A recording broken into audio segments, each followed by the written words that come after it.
mukjizat yang berupa pernyataan, sesuatu yang nyata. Yang paling besar mukjizat Nabi SAW adalah terbelahnya bulan.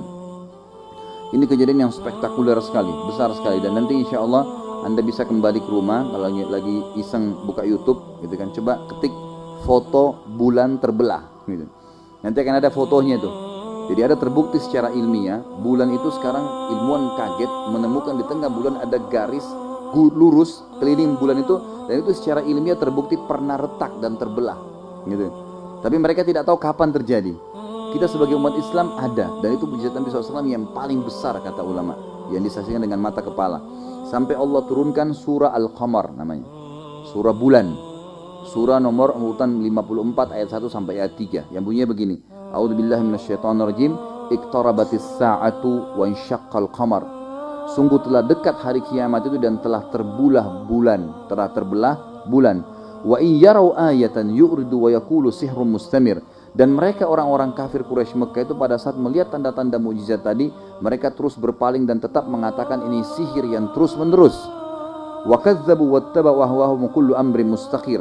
Dan mereka mendustakan Nabi dan mengikuti hawa nafsu mereka, sedangkan tiap-tiap urusan telah ada ketetapannya. Begini kisahnya. Hadis Bukhari menjelaskan kepada kita. Nabi SAW satu malam pernah keliling Ka'bah lagi tawaf.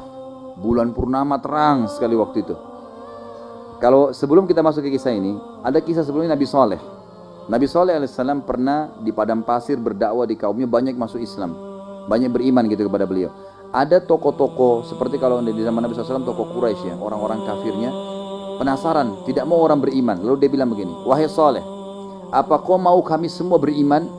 Kata Nabi Saleh, tentu saja. Mereka ingin, sebenarnya bukan tujuannya mau beriman, tapi ingin mempermalukan Nabi Saleh dan memberhentikan dakwah. Waktu itu di padang pasir ada gunung batu besar.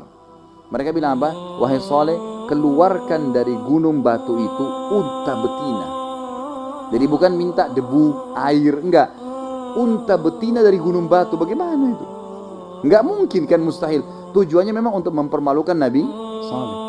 Lalu apa kata Nabi SAW? Mereka kaget. Nabi SAW mengatakan, apakah kalau saya minta kepada Allah, apa yang kalian minta keluar dari gunung batu itu unta betina, kalian akan beriman? Pertama mereka bilang begini, unta betina tidak cukup Saleh. Tambah lagi, unta betina itu bisa memberikan susu satu negeri ini. Semua dapat susu dari unta satu ekor.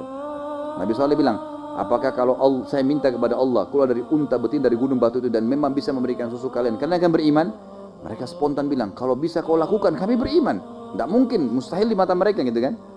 Lalu Nabi SAW berdoa, tiba-tiba gunung itu retak, keluar unta betina.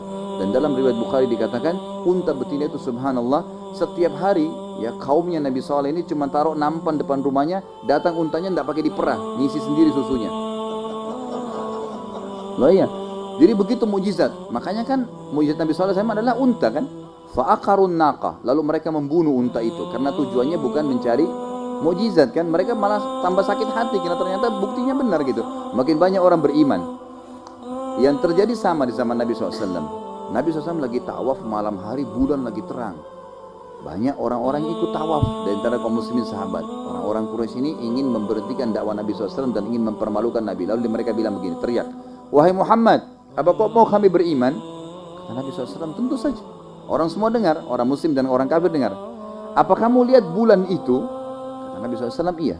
Kata orang Quraisy, belah buat kami. Jadi bukan disuruh belah kelapa, gunung misalnya disuruh belah, ini bulan yang tidak mungkin dijangkau gitu kan. Belah bulan itu buat kami. Mustahil, ingin mempermalukan Nabi SAW dan mustahil di mata mereka gitu. Apa yang terjadi? Nabi SAW tiba-tiba mengagetkan mereka, mengatakan, wahai Quraisy, apakah kalau saya minta kepada Allah bulan itu dibelah seperti kalian minta, kalian akan beriman? Mereka bilang, kalau bulan kau belah Muhammad kami pasti beriman. Ini statement orang Quraisy. Kata Abdullah bin Mas'ud dalam hadis Bukhari Muslim, Nabi SAW lalu menggaris bulan itu dengan jari beliau. Digaris ya.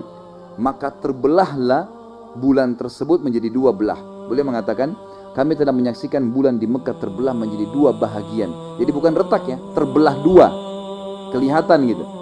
Sebelum hijrah Nabi SAW ke Madinah, sebelah bulannya itu berada di gunung Abu Qubais. Ada gunung yang besar ya, di sebelah Ka'bah, sebelah timurnya. Dan sebelah lagi, sebelah pecahnya di gunung As-Suwaida, sebelah baratnya. Jadi terbelah dua ini, bukan cuma retak gitu kan. Itu kesaksian para sahabat. Apa yang terjadi? Waktu orang Quraisy lihat itu, karena dasarnya bukan mau cari keimanan, mereka bilang, Muhammad sihirnya makin hebat. Loh iya, mereka bilang begitu, sihirnya makin hebat. Untuk membuktikan ini sihir atau bukan, kita tunggu sebulan lagi akan datang orang-orang Quraisy yang pergi dagang, yang keluar negeri kan itu. Sebulan lagi akan datang, ada tanggal atau hari-hari mereka datang di bulan tertentu gitu. Mereka akan datang tanyakan, kalau mereka juga lihat berarti betul. Tapi kalau cuma masyarakat Makkah lihat berarti sihir. Baik, sebulan kemudian orang yang beriman, orang yang kafir nunggu di sebuah pintu namanya pintu Bani Syaibah. Di Makkah dulu ada pintu gerbang namanya Bani Syaibah. Di situ nunggu. Semua orang nunggu, semua orang yang datang ditanya, apakah kalian pernah lihat terjadi sesuatu pada bulan? Mereka semua bilang iya. Pada hari ini terjadi, bulan pernah terbelah, kami juga tidak tahu kenapa. Semua mengaku itu. Quraisy bilang apa? Apakah beriman? Tidak. Mereka bilang sihirnya Muhammad menguasai dunia. Iya. Jadi nolak, memang tidak mau beriman. Nah ini bahaya ya. Jadi jangan sampai ada di antara kita yang hadir ini sudah ayat-ayatnya Allah banyak masih tetap saja kufur gitu kan. Masih saja tidak mau mengakui, nggak bisa. Yani kita harus mengakui, sudah jelas tanda-tanda ayat Allah banyak itu. Ar-Rahman